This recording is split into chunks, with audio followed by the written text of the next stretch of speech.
Right. Hello and welcome back to the Catching Up with Kate podcast. I'm your host. You guessed it, Kate. So, what is this, episode 18 or something? Whew, we're really getting into the thick of it, aren't we? Almost episode 20. Wow. Yeah, I guess oh my god. Boy do I have some stuff to say. um So yesterday we went and saw A Quiet Place for our little date night. And I've been seeing the ads for A Quiet Place on TikTok. I know they got me. They fucking got me, didn't they? And I've been kind of thinking like, "Oh my god, I want to watch it. I want to watch A Quiet Place 3 because you know what I did when I first started my antidepressants last year? The first thing I did when I started to feel good again, I watched A Quiet Place 1 and 2 in the lounge room by myself. And if you don't know about me, I used to be like a huge horror fan. I used to be a fan of watching horror, reading horror, all that kind of stuff, I guess.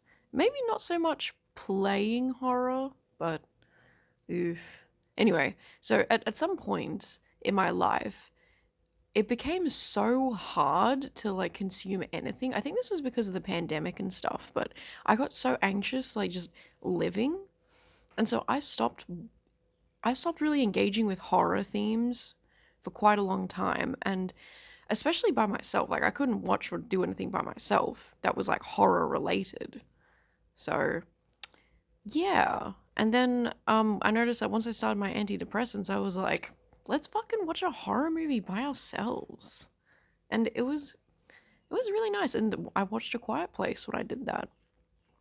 Now, I'm not going to say A Quiet Place is like the what, the best horror ever, or it's like top tier horror or something. I'm not going to say like, oh, I got on my antidepressants and then I watched what's like the most horrific horror movie ever.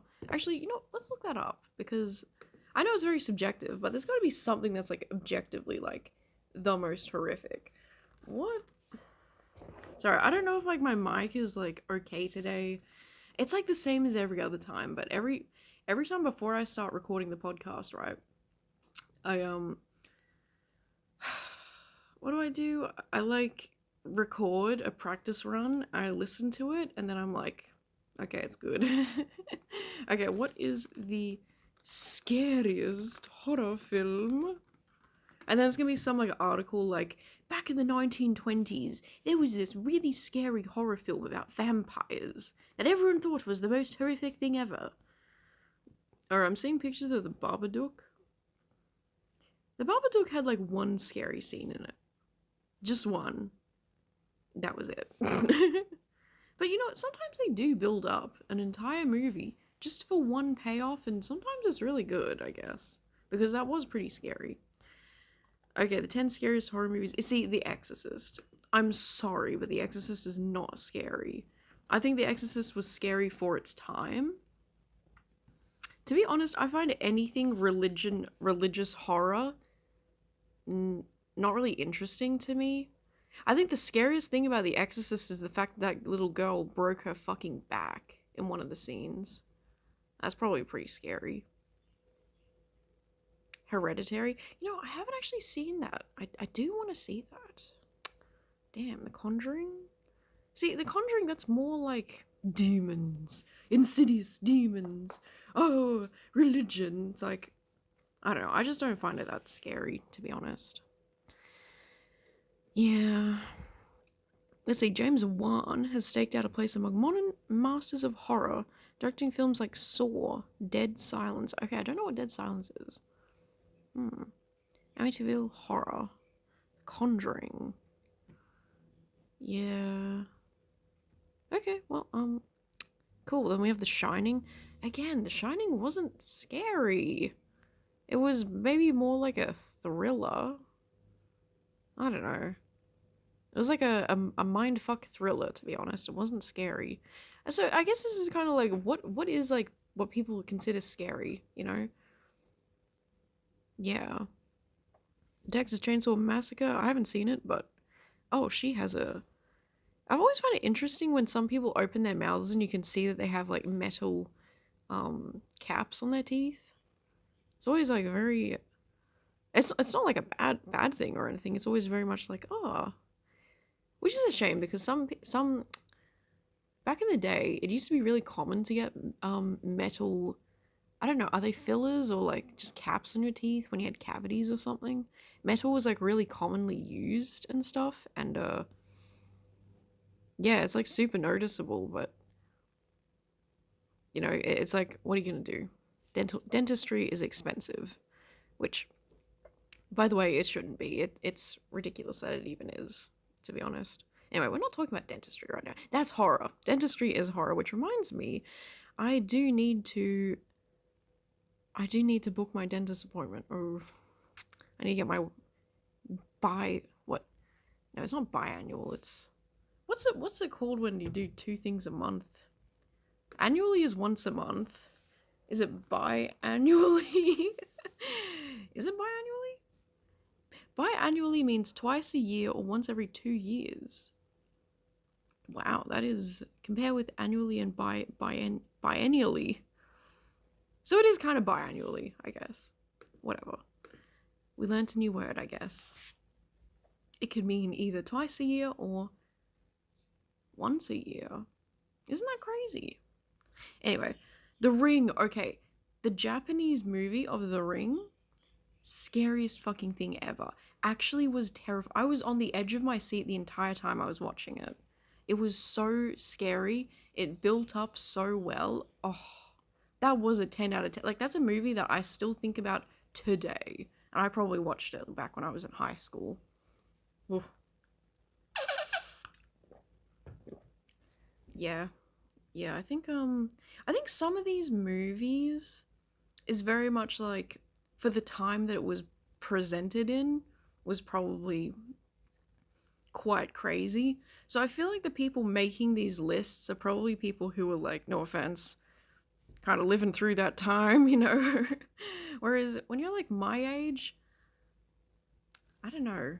Like, to be fair, I did grow up, what is it, borrowing CDs from the CD store. Rest in peace, Video Easy. You would have hated Netflix. Ugh. Yeah, it was it that scary? I mean, I don't know. See, a lot of these things is just like, like you can probably say, yeah, they're scary, but they're not things that I still think about when I think of scary, you know? So that's kind of how I go off of the metric for it. Oh yeah, there was that movie by oh, what's his name? Peel? Peel? Peel horror. It's just like a Peel horror. It's really good. Peel horror. That's a really great. Was it? No, it's not Nope. Jordan Peele. He has some amazing movies.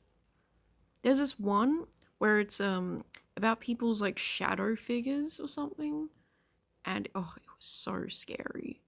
And I'm pretty sure the main protagonist of that movie, she was in A Quiet Place. She's really good at doing that, like, oh, it's called Us. Yeah.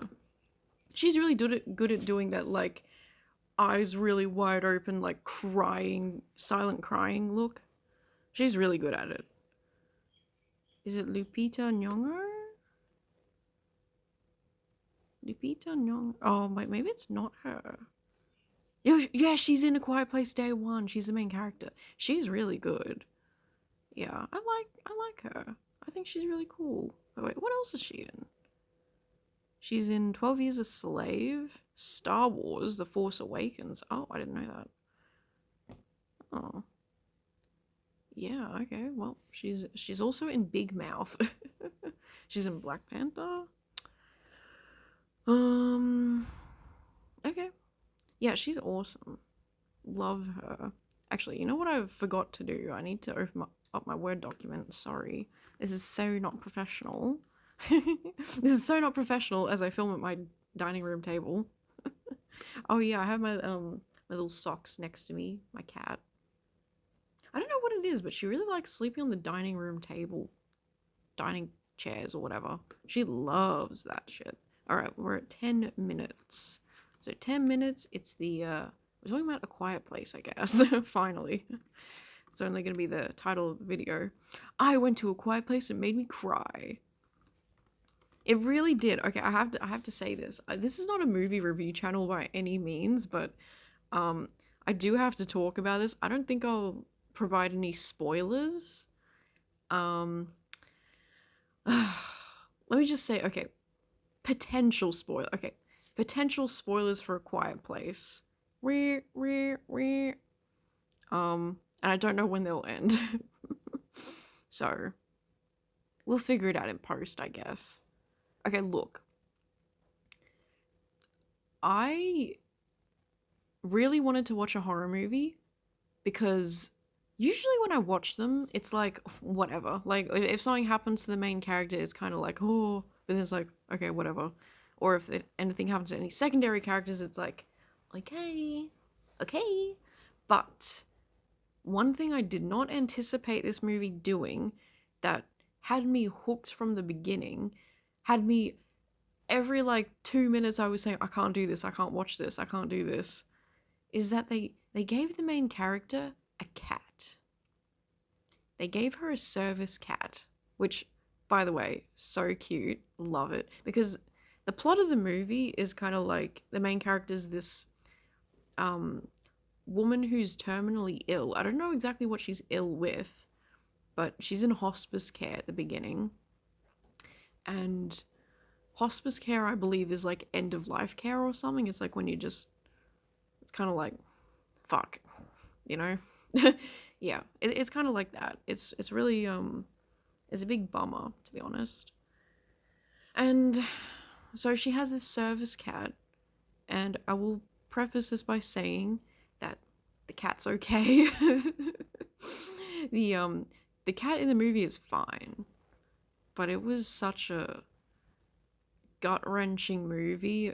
It really played on like the whole, there's a cat here, I know you care about the cat, so yeah, the cat's great though. I love it so much. But it had me caring way more about the movie. I hate to say, but isn't that kind of like a universal thing where like you see tons and tons of people like just dying in movies and stuff in some of the most gruesome ways, and you're like, huh, okay, that would suck to go through, but I'm not going through it. But then when you introduce like an animal, for some reason it's like in your head you just, I don't know, it's like suddenly it's like a whole different beast, you know? It's a whole different game. And I was thinking about this throughout the movie. I was like, oh, okay, it also is one of my biggest nightmares. Okay, I was telling Caleb this. Here's my top 3 nightmares that I have. Not ranked by importance by any means, just like the most common. And like number 1, as you probably know, is zombie apocalypses. Or I guess like apocalypses in general, which is probably not a very uncommon nightmare to have. And I've heard zombie apocalypse nightmares aren't that uncommon with a lot of other people too. A lot of people are scared of it happening, which is like totally understandable, right?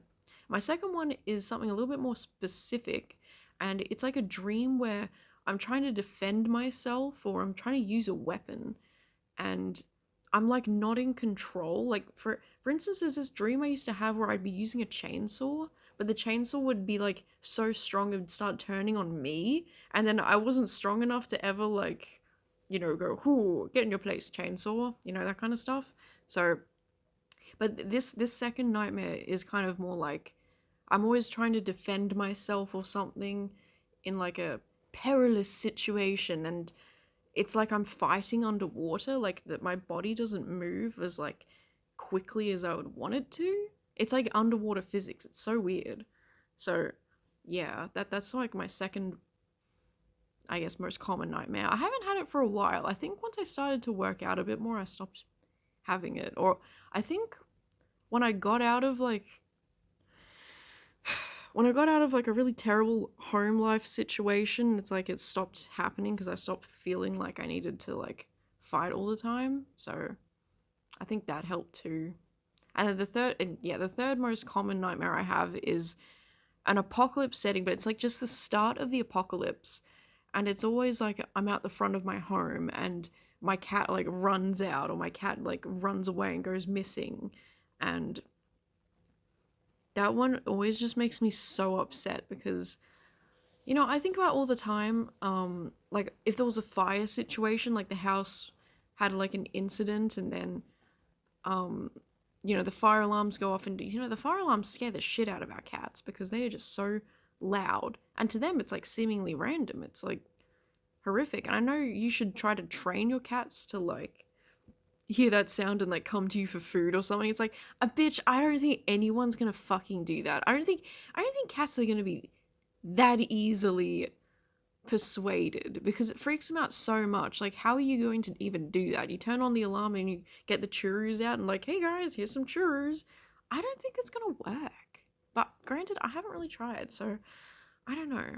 But yeah, so I always think about like, oh, what if there's a fire and the fire alarm goes off, and Socks, in her stupidity, she fucking goes and hides under like my roommate's bed or something, and we can't fucking get her out or some shit, you know?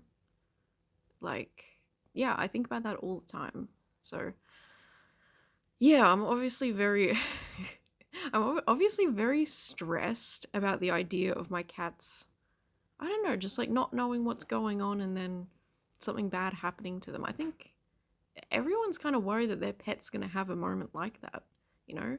I think one of the worst things we think of as humans is dying alone, but also not really knowing what's going on. And it's so easy to like project those feelings onto like our animals because they can't talk to us. So we kind of have to work like overtime to understand them and to try and see if like they're okay, because sometimes they're not okay but they don't want to tell us with like their body language. Bloody hell. Yeah, so I think I think A Quiet Place was, it was such a good movie though for a horror film. I think out of all three movies, that was probably the best one. Can you imagine the third in the series being the best out of all of them? I mean, to be fair, I really should have watched the first two before going to the cinema, but it didn't even cross my mind. That because it's like it's not a continuation of the first two movies. It's like its own story branch, I think. I have a feeling though there was one character in the movie who made me think of someone in the second movie. I'm not sure if there was like a little string attached there that you don't really, it doesn't really get said out loud, but like if you notice it, then you notice it, you know? Yeah, that was a helpful way to say that. Yeah. Oh man. Jeez, I can't stop thinking about it. To be honest, I can't. It was so sad. I was actually crying in the theater. I was crying. There was a couple times where I wanted to cry, but I was like, it's okay. It's okay. It's a movie. It's not real. But it was still so, oh. And I think the other thing that's probably influencing my opinion about it is the fact that when you're in a theater, the sounds in the movie is all mixed for those theater speakers, right? So it had some like, I could see that watching it at home is not going to be the same as watching it in the theater because, oh my god. But it's also a good thing that the movie doesn't have that much dialogue in it, because you know there's the true and old time issue of movies where the sound effects are like boom boom boom, and then people are like, you know, that like you can't even hear them fucking talk. They might as well be saying nothing, right? So that's why I think I like the movie, is because the sound the sound wasn't so bad, I guess. I mean, it's a movie theater. It was really loud though. It was like really really loud. So yeah, it was good though. I liked it. I liked it a lot. I think hey, I'm not sure if it's gonna do great in the box office by any means. I feel like it's so unpredictable how well things are gonna do in the box office, simply because it's like, I mean, like Barbenheimer and stuff, that was like a whole like experience. It was like they were creating FOMO if you didn't go, right? Whereas a movie like this, you can go, but you can also wait for it to come out. I went because I really wanted to see it, and I don't really feel anxious watching it either. I mean, kind of. I think I was more just like very sad a lot of the movie. I was very sad. Yeah. Ugh. But it was really good, I think. Yeah. I will say though, in terms of like a horror movie, it probably relied a lot on jump scares. I think that kind of movie is so reliant on jump scares, I think. Like there is like an intense part to like not trying to make a noise, but I don't think it utilized that idea as much when it came to creating drama. I think it was just more like jump scares. But it had some really tense moments too, so I thought it was good. I thought it was quite good. What else did I encounter with that? I wonder. Um, I think that there were some scenes where I was like, I know the cat's meant to be with them. I know the cat is here, but I also don't see the cat. And by God, this is the most docile cat I've ever fucking seen before. It. There was a lot of things where I was like, I don't see a cat, even like a service animal, being that chill in this scenario. But I'm glad that they were very mindful of the way the cat was treated. I swear, because I swear to God, if that cat died at the end of that movie, I would have been bawling. But you know what I really like about A Quiet Place movie is that it has like I don't want to be one of those people who's like oh this and this needs like this much diversity and we need to fill in these roles. That's not what I'm talking about. I think it was nice to see a change of roles in movies, and I mean like the kind of roles that women and men usually play. Because if we think about it, a lot of the time, especially in horror, men and women play their roles in a very predictable manner because of tropes. Like, oh, I fell over and broke my ankle, that fucking trope. And then, or the guy has to silence the woman who's freaking out because they're about to die, but she's a woman. She's a silly little emotional woman. And I love that they didn't have anything like that in this movie. I felt like it was just so refreshing to watch, and it felt like the the writers and the directors, they knew that we're sick of seeing the same thing time and time again. So they went, we're going to do none of that. Or we're going to do it in like the opposite way. And something that I was thinking about is that you know, men can have a lot of emotion or a lot of like wide range in their acting capabilities, but men have been shoehorned or shoehorned into the same old role, the archetypal role of being like the badass, the guy who's always in control and never has emotions. And they really did not do that in this movie. In fact, I feel like the main character, the dude main character, he got to do so many like wide arrays of emotion, and he was the one who was like the vulnerable one, and I thought that was really beautiful, and that helped the female character, open up and become vulnerable herself. But it wasn't like a thing right off the bat that like, oh, I'm a woman and I just succumb to my emotions sometimes. I don't think anyone was like that. So there was nothing that was like frustrating to watch or like, oh, they just did that because they needed an angle or to do something. It was really good. Like, I can't emphasize that enough. I think the writing was really, really good. And it was such a. I don't want to gas them up too much because it's. I don't know, sometimes you gotta be like, well, what. It, I'm speechless. I don't even know what I'm saying. I think I'm trying to say, like, a lot of people will be like, oh, we're gonna look at what's trendy and we're gonna do the opposite of that and then we're the smart ones. But I genuinely do think it was, like, smart in how it was done. I do. Yeah, but I'm not gonna give away too much of like the stuff. But actually, you know what I was thinking also in the movie is that the movie felt short.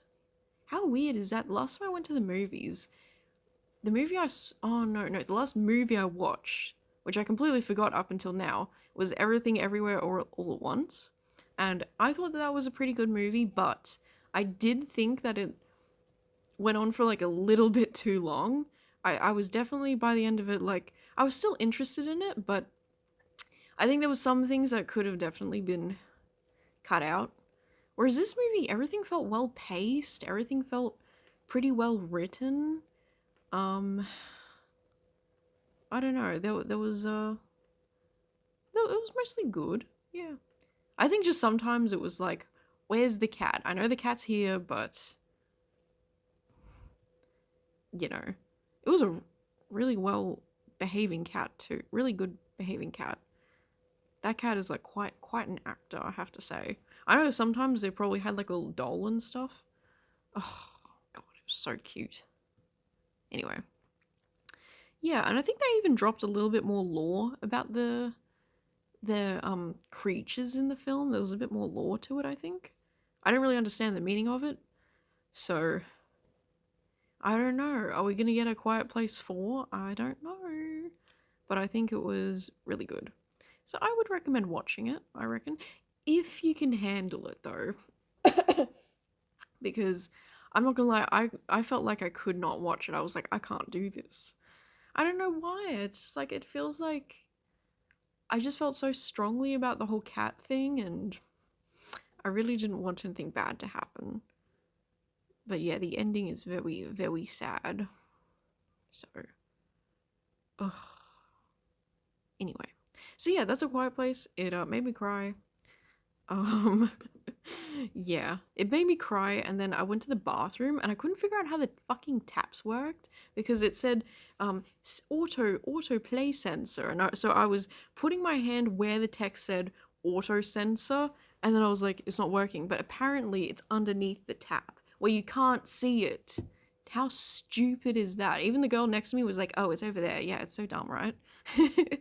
Thank you, girl. Thanks for helping me out. To be fair, I had a couple of drinks, so I was like, what? Yeah.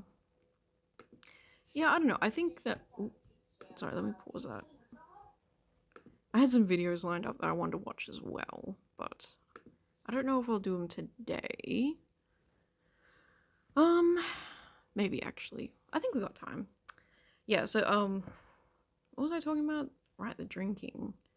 Yeah, so I feel like what I've been doing lately is I don't drink, but if I go out, then I will drink. And so far it seems to be going good. Like I honestly don't have any desire to drink when I'm at home.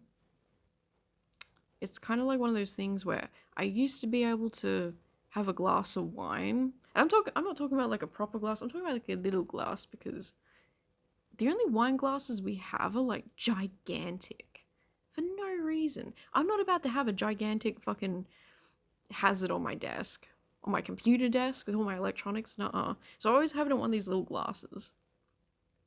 And I could just drink a glass of wine and play The Sims, and I was like, this is the life. But these days, if I'm at home alone, or not alone, but like if I'm just doing stuff by myself, like playing games by myself, and I'm drinking, it actually like lowers my mood so much. It like makes me so sad. I don't know why. It never used to really be like that, but it's not good. So I think I've directed myself more towards if I'm gonna drink, it's gonna be like socially, which I think was the goal when I started this whole thing after coming back from New Zealand. But yeah, I think I've just learned that I think drinking's just not for me anymore, and I don't know. I just I hate I hate it. Yeah, I'm just like I'm on the other side of it at the moment where I see people doing it and I'm like, I can't be like you anymore. Which isn't meant to be like a rude thing. I think it's like, I wish I could enjoy it, but it's like too much guilt if I do it. it's like guilt. And then I know that if I'm already having like a good night or a good time, and then I put drinking on top of it, it has a pretty high likelihood of just making it worse, or like getting rid of the fun part, you know? Because like sometimes I'll be like, oh, I'm having such a good night, like let's have a drink because we can make this night go even higher, boy. And then that's not how it works. That's not how it works. It's even like scientifically proven, I think, that drinking drinking I think releases like, what is it, the feel good hormone in like a spike, but then it goes down really quickly, and that like it's like in minutes. In minutes you get this spike that like goes down or something like that. But even then, it's not even just about that. It's about like the health of it too. It's just like it's so unhealthy for you. It's I think what I've started to realize is that I can't reward myself with alcohol. I can't do that. I can't go, oh, after a long day of work, I'm gonna have a drink. I can't do that. I don't want to do that, so that's why I can't do it. And instead, I'm opting for like food or drink to reward myself, I guess. I know it's like why do you need a reward? But sometimes that's just what makes life worth living, right? Is having something to look forward to at the end of a day. And for me, that could be a good night's sleep. God. Or it could be chocolate. Yeah, I've been having a lot of chocolate lately, but it's been good. I think it's been good for me, and it sucks because it's like I don't think I'm ever gonna get over like the physical insecurities I have. Like I know people, it's unfortunate. People can say so many nice things to me, and I'll take the compliments, and I think it's like, oh, that's so sweet. Like I love that. You know, people are so kind to me, and I just wish I could be more like that to myself, because I don't know if I'm ever gonna accept the way that my body looks, which is like a really hard thing to think about. Because I love working out. I love that, you know, I love that since I started doing more yoga, I can like basically do the splits now. Like this is the furthest I've ever gone with it, where I'm not thinking about the outcome of it. I'm just thinking like this is part of my night ritual of winding down before I go to bed. And I just love that. I love routines, but as you know, I can never stick to them for that long. And it's driving me a little bit bonkers, I guess. Because I just, you know what? Let's look it up actually. Why is it so hard to stick to a routine? A routine. I used to struggle with routines until I figured this out. Because I know all the basic stuff. It's like you have to change one thing at a time, because if you change many things at once, then it's too much for you to handle, so then you just don't do anything, right? Or this is how long it takes to form habits. I'm not talking about forming habits, bro. I'm talking about a routine. How to stick to a routine. 6 proven strategies and tips. Oh, there's a TED talk. A simple way to break a bad habit. Ugh. You know, I know what helps me break bad habits, and it's looking into the health effects. Because I'm a very like health and medical anxiety person. I've gotten a lot better with it, but yeah, it's still like a thing that I don't like, and that's like one of the things that actually really got me to take drinking less a lot more seriously, is there was this breast cancer test you could take. I know it's not like super reliable, because it's very basic questions like how often do you work out a week? Yeah, it was about breast cancer, and it was like how many drinks a week do you have? Does anyone in your family have breast cancer? And it's like, I mean, no, I guess, but I don't fucking know. And when I did it, they tell you at the end, they show you these graphs of like, you know, like there's like a million people on the graph, like little figures to represent people, and they highlight how likely you are out of all of them to get breast cancer and stuff. And they're like, here's what people who drink this many drinks a week and their likelihood of getting it. It was something like that. It was, God, I did it ages ago, but yeah, I remember looking at that graph broken down for me like that was so useful. Having that broken down was like, and visually seeing the statistic, the graph or whatever, I was like, oh, this isn't good for me. And oh, it really isn't. It really isn't good for you.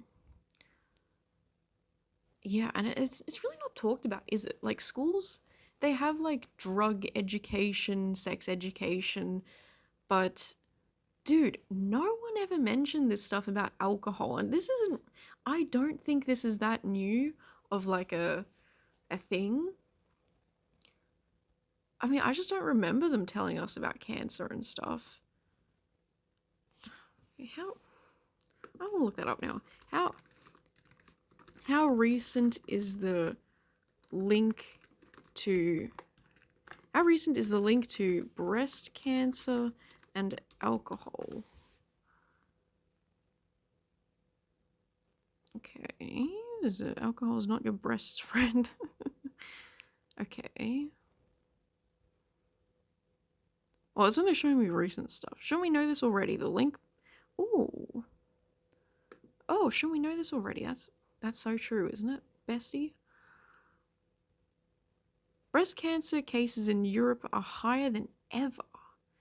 Investing in breast cancer prevention means investing in women's health and future well-being. Countries have committed to reducing premature mortality from cancer and other NCDs by 25%, strengthen the health system response and to address NCD risk factors, including alcohol consumption. There have been no changes in alcohol consumption per capita in the European Union since 2010, and countries are not on track to reach their NCD targets.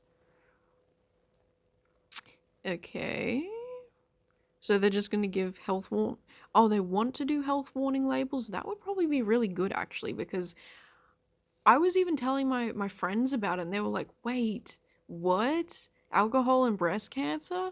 I know, it's like one of those things where you're like, oh, it should make sense that that's like linked, right? But then you don't really think about it. It's probably one of those things where you don't really want to think about it, and unless you've seen like research about it, you're like, I'm not gonna give up something that's fun on the off chance. But it's like, bro, it's confirmed. It's like a fact, bro. That's crazy. Yeah, because I always see on the alcohol bottles they have warnings for like pregnancy and stuff, and it's like drinking can cause lifelong harm to your baby. It's like, bro, drinking can cause lifelong harm to you. Why don't we have those labels? Ugh. So yeah, I'm telling you, if you want to be breast cancer aware, do not drink alcohol. Oh my god. And if this video gets any less than 10 views, big alcohol is suppressing it, bro. Hello. Oh, Socks is such a cutie. You can't see her. Hello. Oh well, she just got up. There goes my co-host. She had not a lot to say. Yeah. That's the tea, isn't it? I know, it's so hard because it's like one of these things where once you find out about it, it's like you can't stop thinking about it. And then it kind of ruins it for you in a way. Because, like, how am I supposed to drink and. Oh, there she is. How am I supposed to drink and have fun if the whole time I'm thinking about breast cancer? Ugh. You know? It's just one of those things, I guess. But even then, I find that replacing it with, like, snacks or, like, with, like, a fun drink, like a. I don't know, Coke or something. Do you guys use Coke? Does anyone here do Coke? Like Coca-Cola. um, yeah, which I know is also you're like, oh, you're just trading one bad thing for another. It's like, shut the fuck up. I'm sure it's not as bad as alcohol. It's probably bad, but to be honest, everything to a degree is processed. It's bad. It's just about a balance. And I find that if I'm drinking like maybe one glass of Coke in a day, it's pretty good balance, to be honest, compared to drinking. Because when you're drinking, it's like you're chasing that dragon. You're like, you're drinking one, you're like, I want to feel good again. Let's drink another one. You know? Yeah. Well, this is a weird episode. A quiet place. Why you should stop drinking. Why is it so hard to stick to good habits? Is there anywhere that's... Why is it so... Okay, I'm gonna look it up. Reddit. Fuck these articles. I hate these, like, top articles that is by, like, Mr. Life Coach. It's like, shut the fuck up. I do not need a life coach. Okay, why is it so hard to actually stick to a routine or do things that are actually good for you in the long term? How do you overcome this? Top comment. I don't know, man. Sometimes fear works better than motivation does. That is actually not true. That is not true. I listened to an interview with I think it was a world-renowned neuroscientist or something. It was on the Mel Robbins podcast, right? And they were actually saying that fear is the top worst motivator, or the top worst motivator, let's just say that, when it comes to motivating yourself. Now, that's unfortunately one of the only parts of that podcast that I remember. And they had a lot of really good parts, like tidbits in it that was so useful. I really need to like listen to it and like write things down, I think.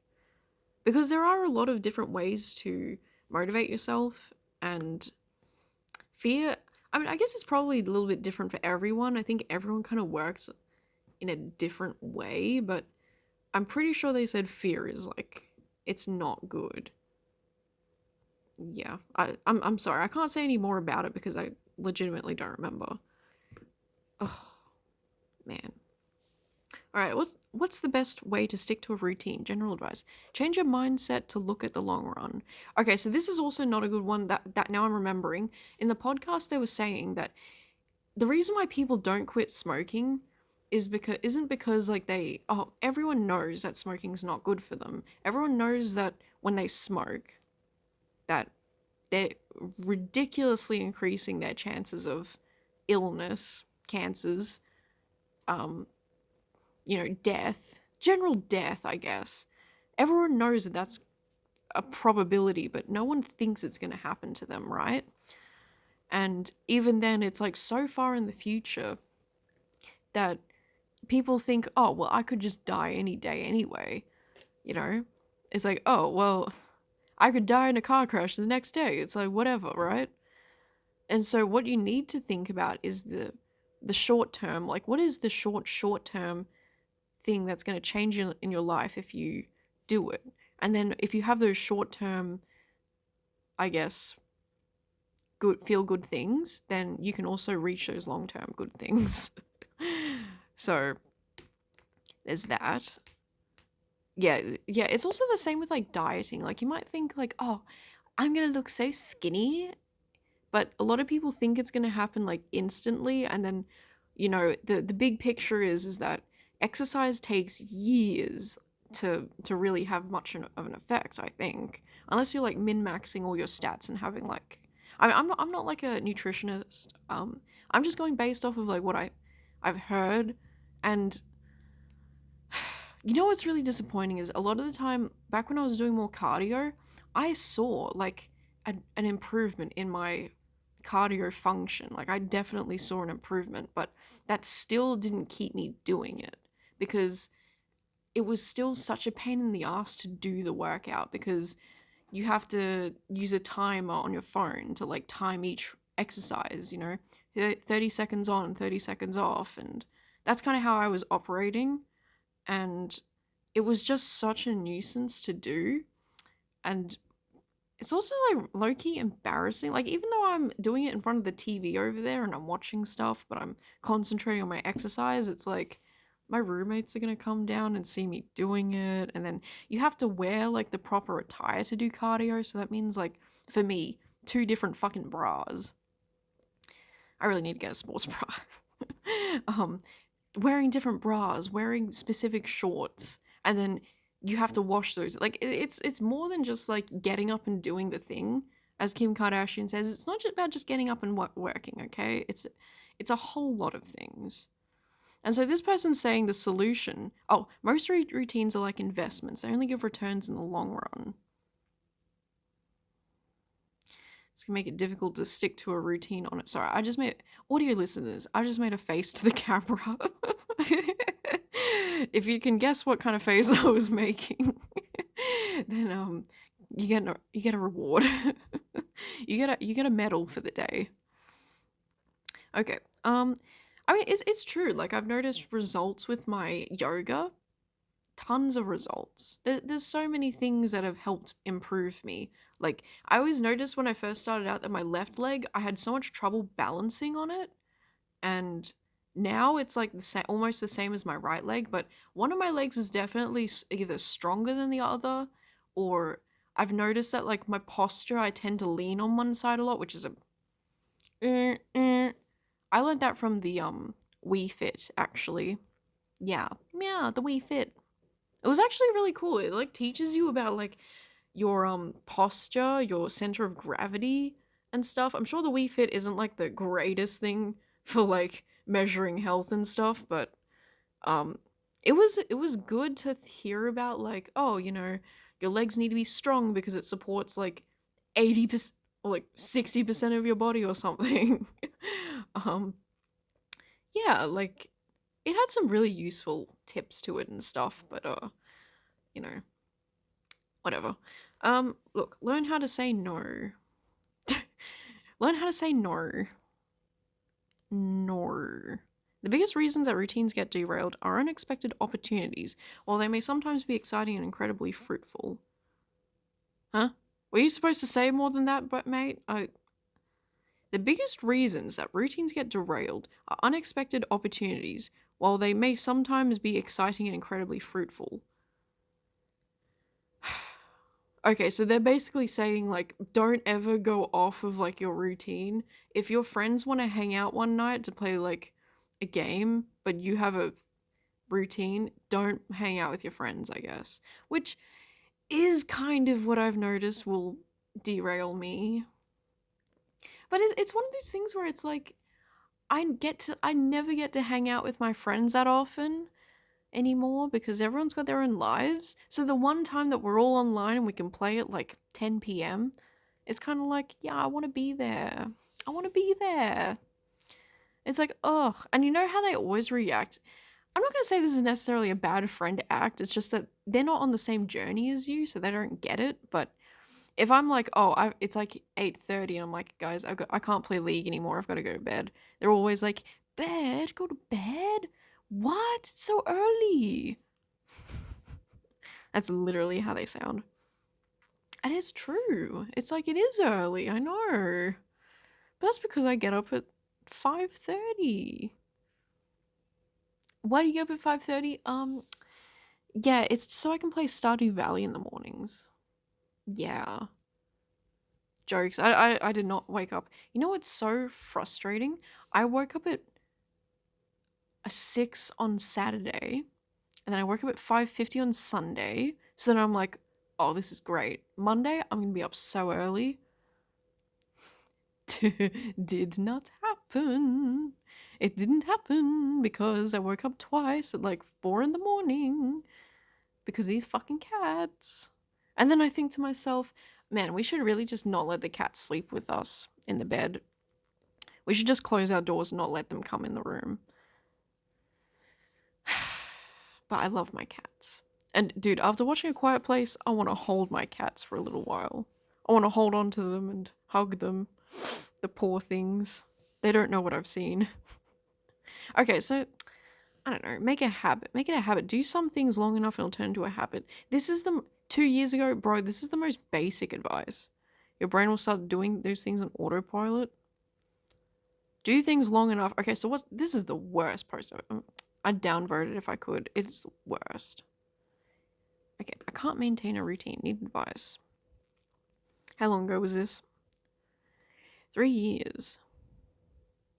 Okay, brief summary of my process. I plan to make a schedule of what to do, what do to. Okay, mate, you need to proofread your shit. That's what you need to do. Everything goes well for maybe a few months. I fall behind schedule just a tiny bit. Literally everything crashes and burns. I go back up a few months later and make another schedule repeat. Me too. It really must be just like that one time when you fuck up your routine, it turns into like a whole thing, which is so like annoying because sometimes there's opportunities that you need to take and it will disrupt your routine, but man, that's just, oh, at least someone else is going through it as well. It's not just me. Edit. I'm talking about keeping up my personal daily routine. What time I get up, what time I go to sleep, the things I need to do around the house, when and how long I exercise, when and how long I work on hobbies. I'm not talking about appointments or anything. To everyone saying I might be a perfectionist, I have been called that multiple times by family and such. And there's always been a seeking suspicion of mine. Signs of perfectionism. Yeah, I can see myself maybe being a little bit of a perfectionist. Especially with my art. Oh my god. But it's okay. Is it really perfectionism or is it this? I see people everywhere all the time are sticking to schedules, are able to keep to them, and are able to just do that stuff. Some people are just able to do it. And I do deeply feel like I'm trying, and I've been trying for such a long time to be that person, but why can't I just do it? Do it. Yeah. You set unachievable goals in your plan. I've also experienced the same problem. So now all you need is to create realistic plans considering your own capacity. So what I think there is that, like, am I setting too many things for myself? I mean, is it unreasonable to think that maybe I can go to bed at like 9 and get up at 5:30? Is that unreasonable for me? That makes me feel bad. That makes me feel terrible because it's so good. Like when I do that, it's so good for like me and like the podcast and the stream. It's so good for that. But I still like have trouble doing it. And if you still can't follow the plan, that means you have some problems with discipline. I feel like I'm pretty good with discipline. Pretty good. Maybe. Well, let me think.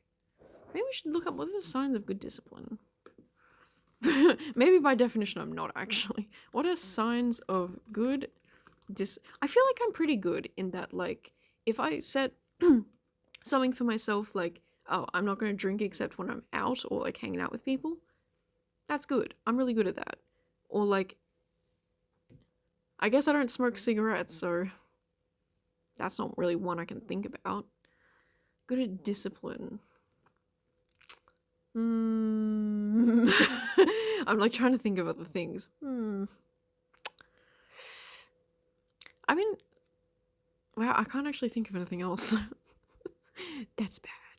I guess, like, I don't take that many days off. Not really. I don't really take days off. Because even when I take days off of the stream, like, I'm still working. We all want to be... Okay, they take care of themselves. Let's be honest. The most basic place discipline shows up in a diligent person's life. Self-care. Okay. The average person, the things like exercise, eating nutritious food, and sleeping well. Okay, I am so good at eating nutritious food. I ordered McDonald's 2 weeks ago on the fucking stream. No, but for real, like, I try to eat like a whole plate of fruit like every day. I have nuts when I feel hungry, like a little snack of nuts. I drink tea. I drink tea more often than I drink soda. That is for sure. For sure. I drink so much tea. In fact, I was actually thinking, yesterday I drank so much milk. Not that that's like nutritious, but it has nutrition, but I drank so much milk yesterday, probably past the nutritional value, that I'm basically a cow at this point. I'm more cow than human. Oh my god. Okay. Okay, they're the types who won't Balk? What the fuck is that word? Balk? I've never seen that before. It's B-A-L-K. Search for Balk. I'm gonna assume it's a complaining or something. To stop short and refuse to go on. The horse balked at the jump. To refuse obstinately or abruptly. She balked at the very idea of compromise. Bro, I have never heard that before. It's Google Images is showing up with wood. I'm getting wood. Okay, so they're the type of people who won't stop their 5 a.m. workout or saying no to junk food. Yeah, I guess sometimes I'm pretty bad at saying no to junk food. Yeah. Yeah, I think that's true. I think that's very true, actually. Fuck, I guess I'm not really disciplined. That's not good. Another thing that disciplined people have in common is that they know what they want, they have a clear vision and a plan to get there. They break down their goals into smaller, achievable tasks. That's true, actually. I don't know when I've like ever tried to break down my goals, but like it's like how do you even break down your goals? It's like, oh, I want to be skinnier. Okay. I guess to break that down you'd be like eat smaller portions. Get better sleep, drink more water, exercise more. There's a lot of things to that. Although I feel like I'm pretty good when it comes down to like the water. Hopefully that wasn't too loud. Drinks water. Drink water, guys. If you're watching this, go get a drink of water, please. Okay, I think like with the sleep thing, dude, my sleep's actually been like not changed like at all since I stopped taking the antidepressants. They definitely helped me in the beginning, and then I never had any issues with sleeping, but yeah, I guess like that's another thing I think that happens is that if you go off your antidepressants, I don't know, it can probably influence your sleep. I'm not sure about that. But I think the one thing I was worried about when going off of them was being depressed again, which I think I might still be a little bit depressed, but at least I know why, you know? At least I know why. And yeah, I'm in kind of like a rough place at the moment where it's like I know that they work and they really helped me, but the problem is I don't really want to go on them again because I don't want to have to go off of them. That's my problem. Like I was on such a low dose, like you have no idea. I was on such a low dose. I took like half a pill, 25 milligrams of fucking whatever the fuck it's called. Sertraline. 25 milligrams. I had the smallest, lowest dose imaginable. And even that, the withdrawals from that is like, I can't imagine what it's like for people on higher doses. I wonder if it really even is that different. I don't know. I'm not a doctor, okay? Okay, they have clear goals. Clear goals. Makes you easier to stay motivated, gives you a why. That keeps you on track when you're just not feeling it. So how can you have goals when it comes to waking up? How can you have goals for that kind of stuff? I don't know. My goal is to wake up at 5:30 in the morning for a whole week.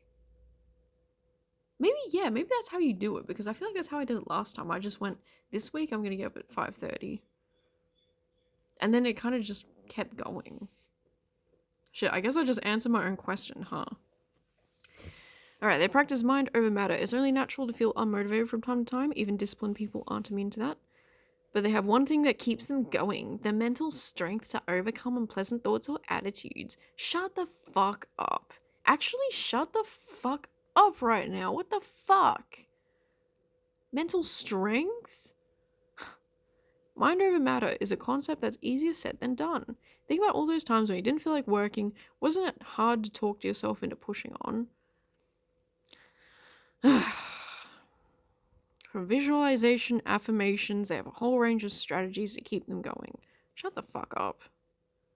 Self-control.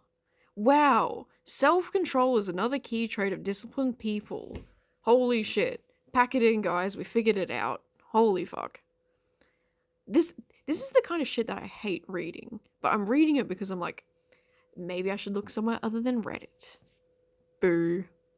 They're patient and persevere in the face of challenges. Fortunately, if you know how to exercise self-control, this will also spill over into your emotional reactions. That does not sound right. Because look at it this way. If you're having emotional reactions to things, that sounds pretty reasonable. I'm sorry if I just screamed, but that sounds pretty reasonable. Don't you? I feel like when someone's writing this, they're envisioning Kim Kardashian as they're writing this, because oh my god. Oh my god. Oh my god. The person who wrote this thinks of Kim Kardashian. You just know it. Oh my god. Oh my god. I'm going to have a fucking aneurysm. Okay. Let's say you're working on a project with a team. You've got an important deadline coming up, but one of your coworkers has messed up and delayed the project's progress. Anybody's knee-jerk reaction would be to get mad and frustrated. That's natural and expected. But if you've got some self-control strategies, you can easily apply those to this situation, develop an attitude of patience in the process. Okay, that's actually a pretty good point. Because, dude, I remember the days of doing presentations with people and people just not doing work. Oh my god. But that was the kind of thing where you just like you bunker down and you just do the work and then complain to the teacher. Shit. They're consistent. Right, consistency. If you're consistent, you will keep it. That's true. Yeah, that's true, I think. I think one thing is I stress myself out about consistency a lot. So as I've been doing like the yoga and stuff, my I guess my goal has always been to become like more flexible, and I've been seeing that happen and I love that. But I think yeah, a big part of that is being consistent, but my view of consistency is that you do it the same time every single day forever.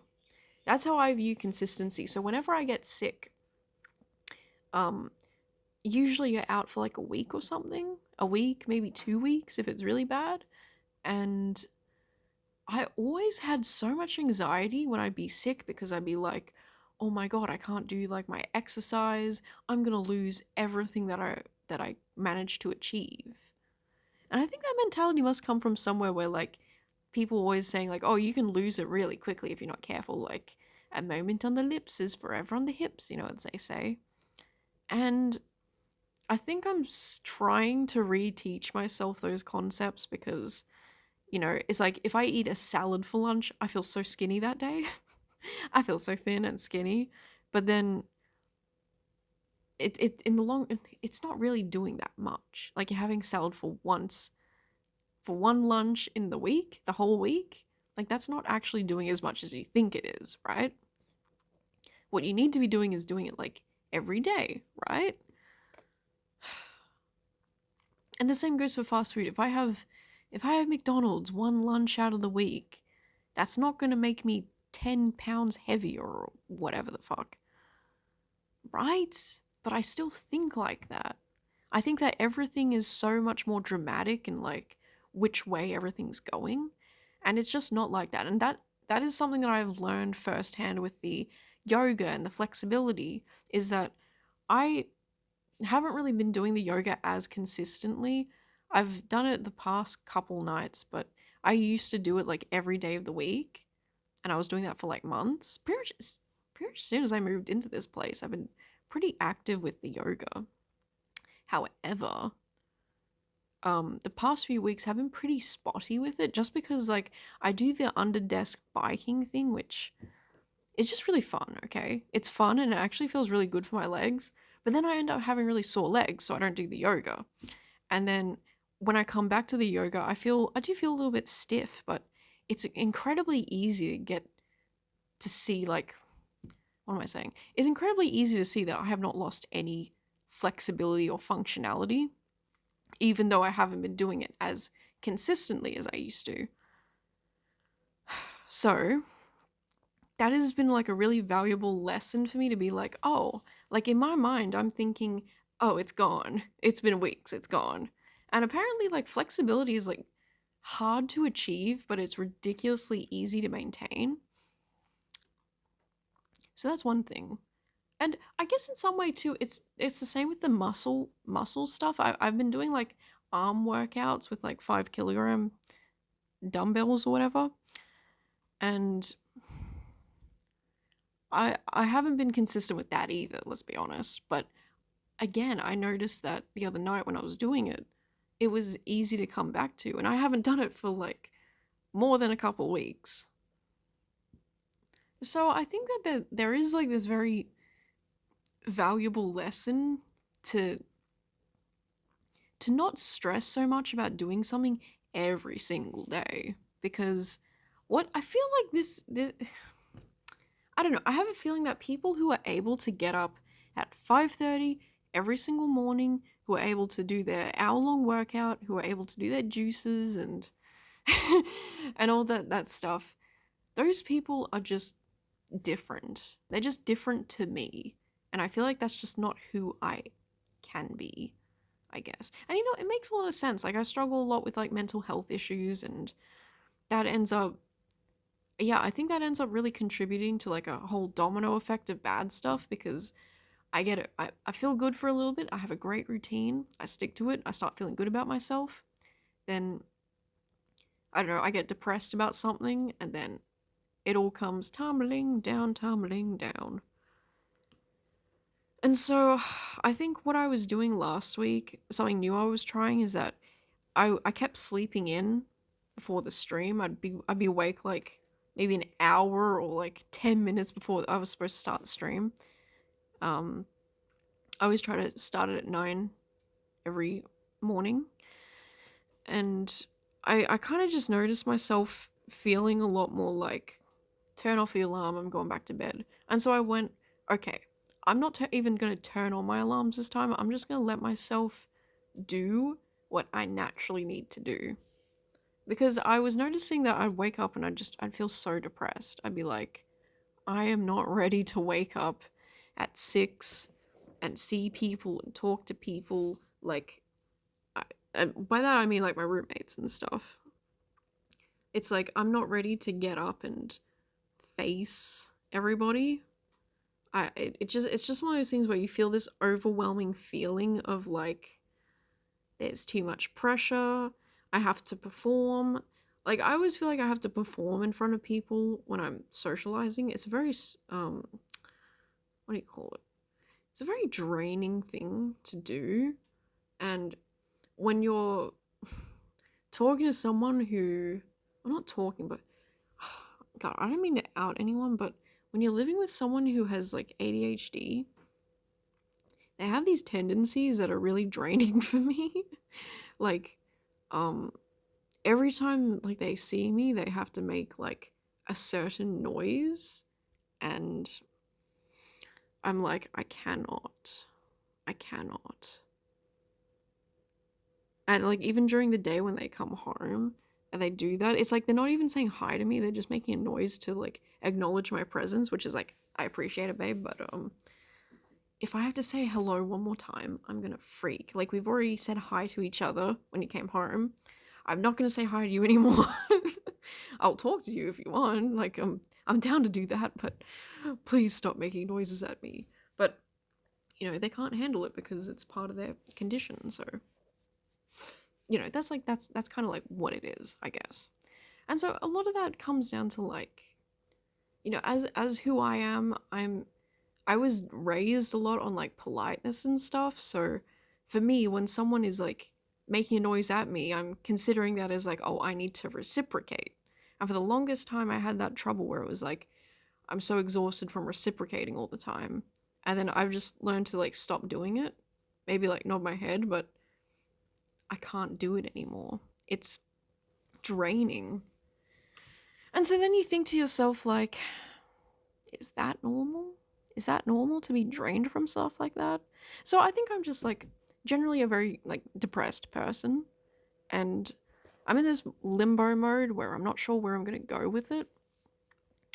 I know there's some options and stuff, but yeah, I guess there are some options you can go through, but the problem is I know why I'm depressed, and unfortunately there's going to be no um resolution to it until like September next year or something.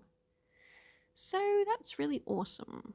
And that kind of makes me more depressed sometimes because I'm thinking that's such a long way away. I'm going to be 27 when I move out. 27. Like, it's so hard to not feel like I'm just depressed in like my mid 20s. And dude, if I could wave a magic wand and not be depressed, I fucking would. But I can't, and even those methods are met with their own issues, you know. It's like I could go back on the antidepressants, that's true, and then stake out the next year here, and then finally move out. But I don't know. Yeah, wow, it took a bit of a sad turn at the end here.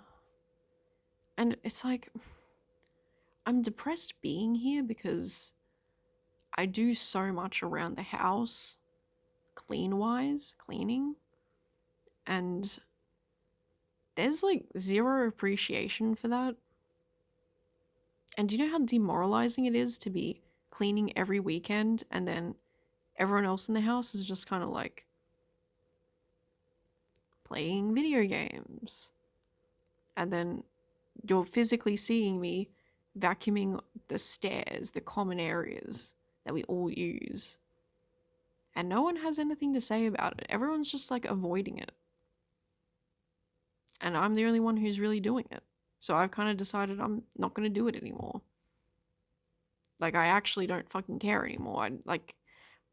I grew up in like a bit of a hoarder situation, so when I'm around clutter, it genuinely makes me like feel terrible. But that is something I'm gonna have to work on and get, I guess, a little bit more used to, is that clutter is okay, and even though I don't like it, it's not gonna hurt me. And that's another thing. Like, I'll clean my room and stuff and my study, but why the fuck should I clean something that like no one else seems to care about? It's like, I like clean spaces. I think it's better for you to live in a cleaner environment, but then you have to weigh in, is it good to be in a clean environment, or is it good to keep my fucking mental health in line? Because it's not good. It's gotten to the point where I just feel depressed every weekend.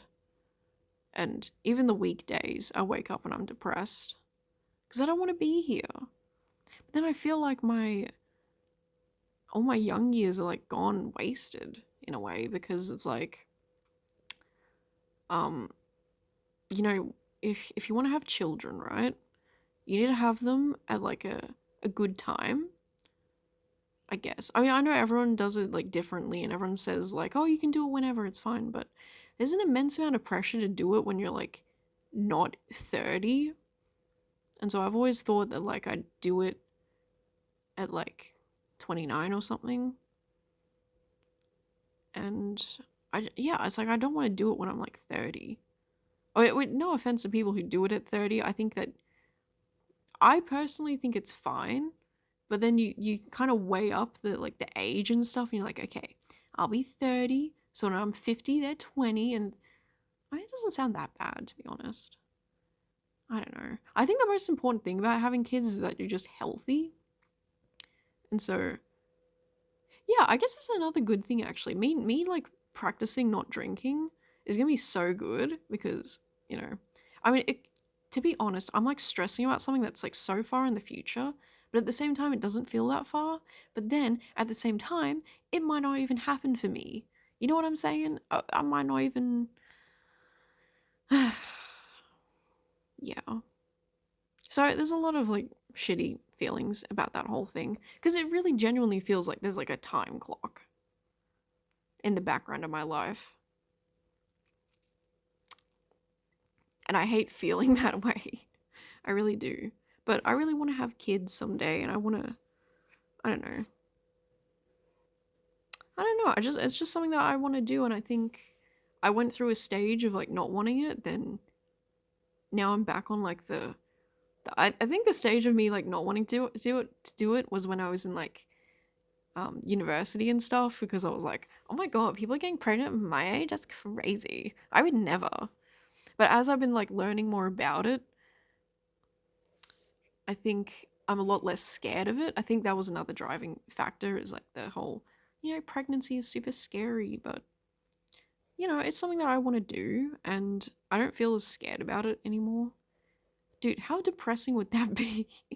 I'm like 29, I'm like having a kid, and then I die in childbirth. That would be super depressing. My god. Let's not speak that into existence. I'm gonna scare myself. How common is death in childbirth? Ooh, let's look that up. Maternal deaths, Australian Institute of Health and Welfare. That's so sad though, that even happens. Oh, caution, this article contains information some readers may find distressing as it relates to maternal death, suicide and self-harm, alcohol and drug use, and pregnancy loss. Oh, okay. Oh, really? Oh, that's sad. I guess content warning, guys. Okay, maternal deaths, maternal mortality over time. What does that mean? Oh, wait, what does that mean? This instance of maternal death is expressed as the maternal mortality ratio, MMR. The MMR is calculated using direct and indirect and not classified maternal deaths. Blah, blah, blah, blah, blah, blah, blah. Oh, wow. Indirect. What does indirect mean? They explained it and I didn't skim past it, I think. Okay. Indirect and not classified maternal deaths as expressed as per 100,000 women giving birth. Coincidental deaths and deaths awaiting classification are not included in MMR calculations. Between 2012 and 2021, the MMR in Australia was relatively stable, ranging from 5.2 to 8.4 per 100,000 women giving birth. What the fuck? So per 100,000, between 5 and 8 women die? Is that a lot? I don't know. Is that high? Fuck. Where's ChatGPT?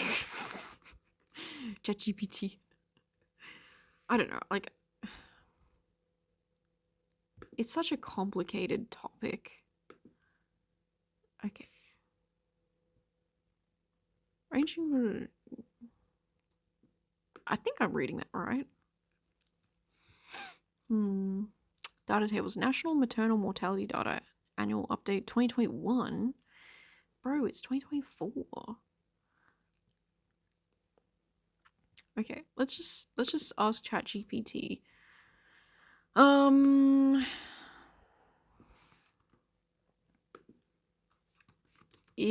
If 5.2 to 8.4 per 100 women giving birth die, is that high? Look, I didn't do maths. Okay? I've fucking flunked out on math.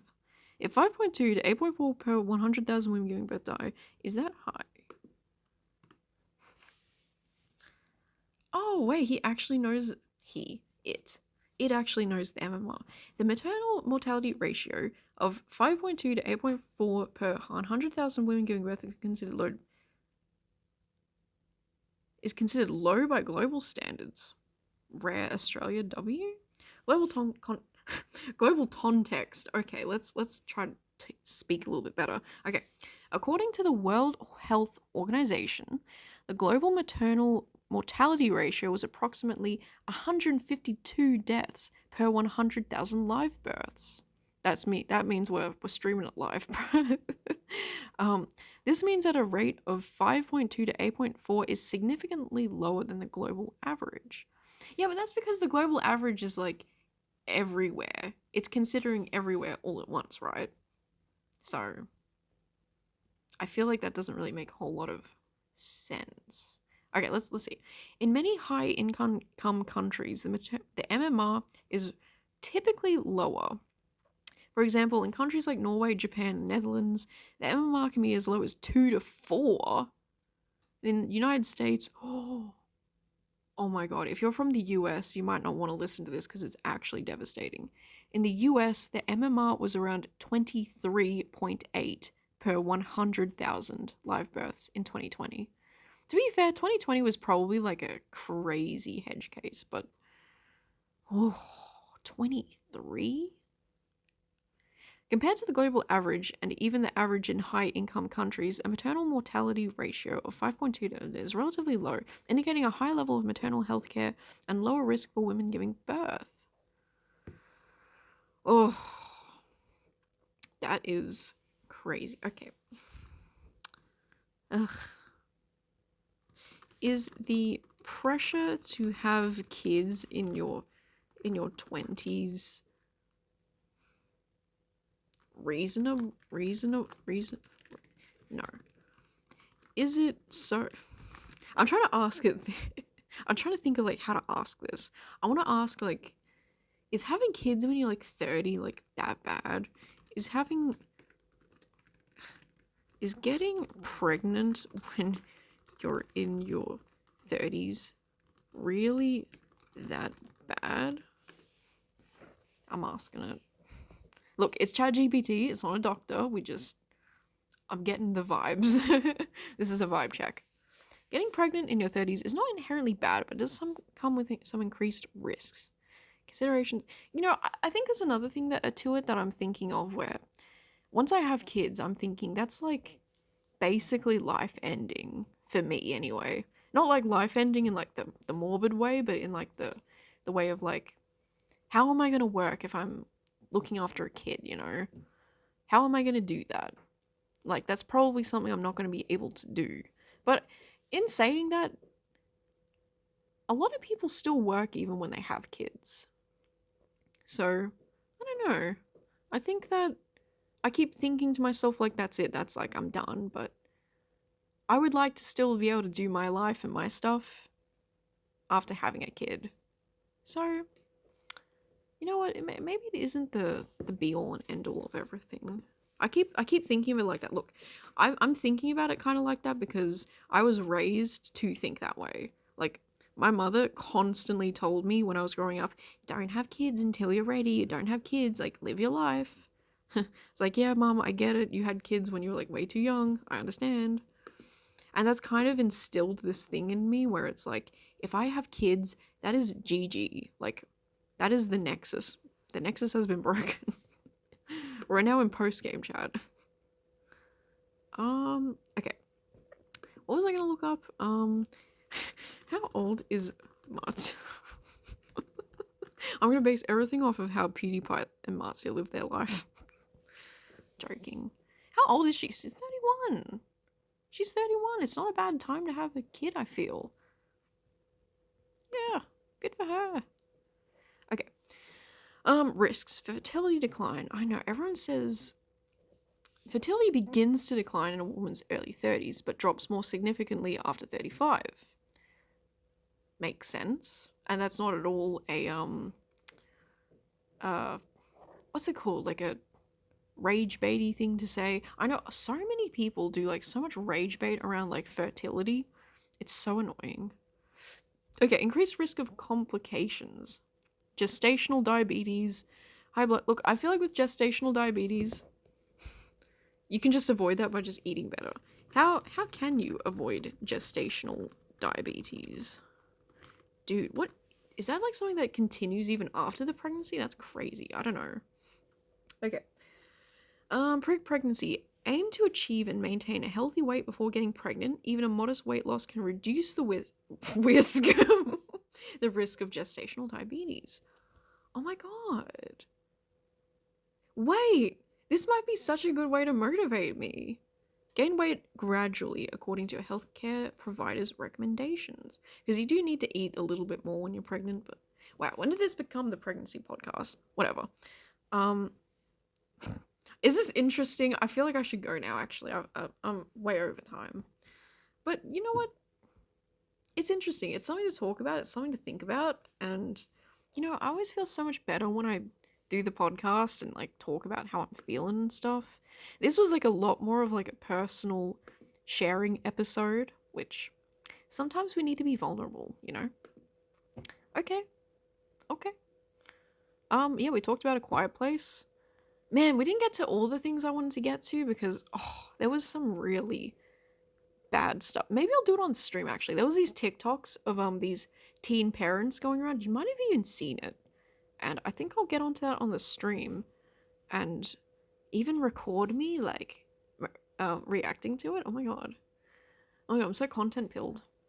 But I gotta remember to just enjoy the life that I'm living at the moment, and that I know spending it depressed is like obviously sucks, but the one thing that I forgot to mention is that I'm trying to be a lot more understanding to myself. I'm trying to be a lot more like nicer. And it's like Adam said, it was so sweet of Adam to say this because I was feeling so bad about the whole sleeping in stuff. And Adam was like, your body just probably needs it. Like, so chill and so sweet. And it really did change the way I was thinking about it. And I'm trying to be more like that. I'm trying to be more like, you know what? This is what I need at this time. And I'm trying to do that for myself more, which I think in the long run is going to help me a lot more if I'm not guilting myself into doing stuff because, you know, man, you ever been guilted into doing stuff you didn't want to do? It fucking sucks. When did that ever make you want to do something? And so I think, yeah, I'm just going to be nice to myself, not stress myself out about it. And, I love doing this. I love my work and I love doing this stuff. And I think doing the podcast on Mondays is just so good for me.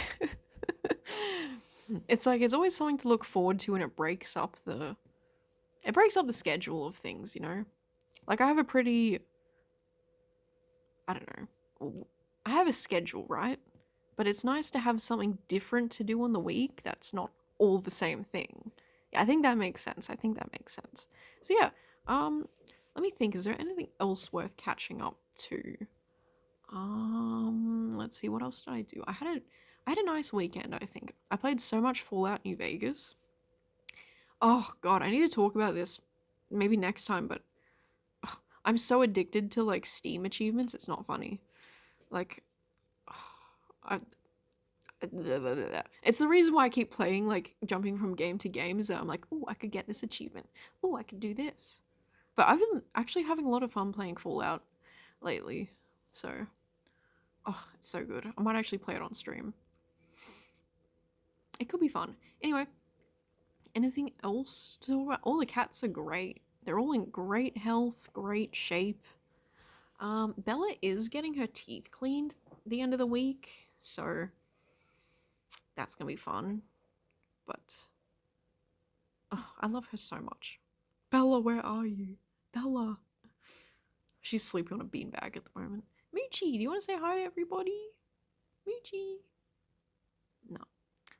Yeah. Okay. I think that's about it. Yeah. Yeah. Oh, another thing I suppose I'll mention is that I'm in the process of getting my subscribe star deleted. Apparently you can't just delete your account because it's so stupid. So I'm with Patreon and Subscribestar, right?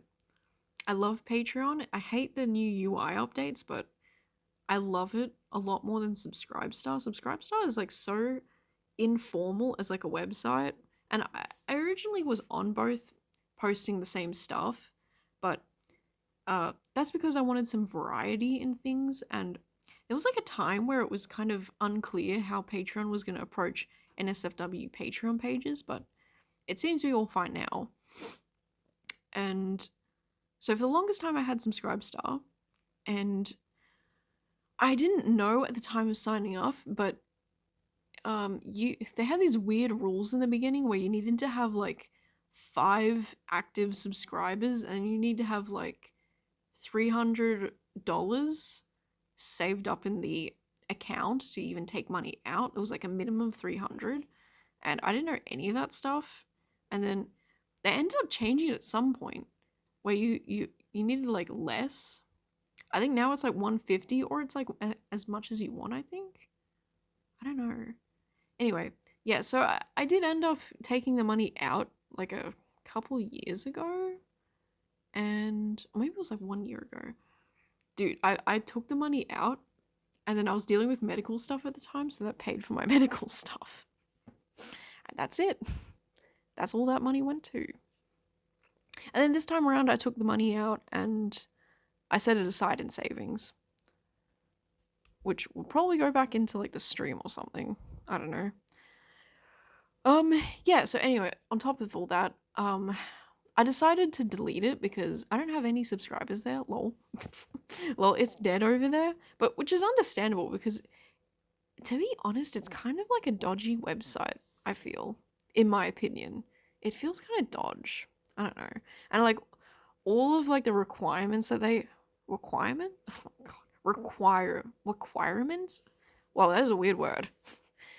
Everything that they require from you is just, it's like too much. So I thought it's a lot of work to post the same stuff to both platforms, and then I'm also posting on like DeviantArt too, and I have to post on Hentai Foundry as well. It's like, it's too much. It's really too much stuff. So I thought it'd be a good idea.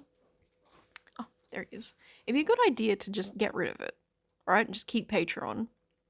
So that means less work for me to do because I feel like I'm already doing so many different things. I have so much stuff to do. I think this will be really good for me because it'll mean I'll be able to put a lot more effort into the quality of my Patreon posts. Because yeah, anyway, so that's like one thing. So don't subscribe to my Subscribe Star if you're thinking about it, because that money will go to nobody. It'll be sitting somewhere locked. So unless you want to throw money away, then I'm not going to tell you what to do. So yeah, with peace and love, do not go to my Subscribe Star. Yeah, I'm in the process of doing that, but apparently you can't even delete it because there are people subscribed to tiers, and you can't delete the account while you have active tiers. So, it's really like scummy behavior because I'm pretty sure with Patreon, you would be able to just kick people off of tiers, whereas Subscribestar says, please contact your subscribers and ask them to cancel their tier subscriptions. But the thing is, all the people who are subscribed haven't been paying. So they're still on the tier somehow, even though they stopped paying. Which makes no fucking sense to me that I can't just delete my account or like delete the tiers. And that just makes me feel like there's either a huge oversight or that's an intentional feature to keep you on the platform.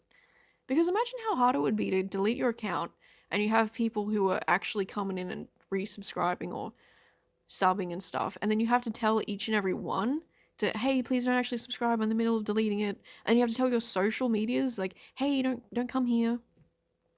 I don't know, it's probably not that hard, but I feel very put off by that behavior as well. And not to mention the fees for taking your money out, it's crazy.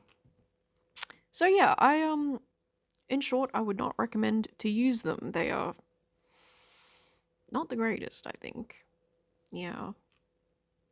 But, you know, some people have good things with them, I guess, but they're not my favorite site. I think Patreon is still a lot better. Even if they take like a cut from like how much you get, I think Patreon having the reputation that it does is a lot more helpful.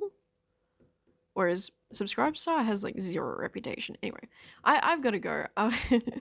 Thanks for catching up with me. I hope you had a good time. I hope you enjoyed the pod, even though it got very like, I don't know, was it too oversharey? I don't know, but we'll see. All right, goodbye, and I'll catch up with you next week.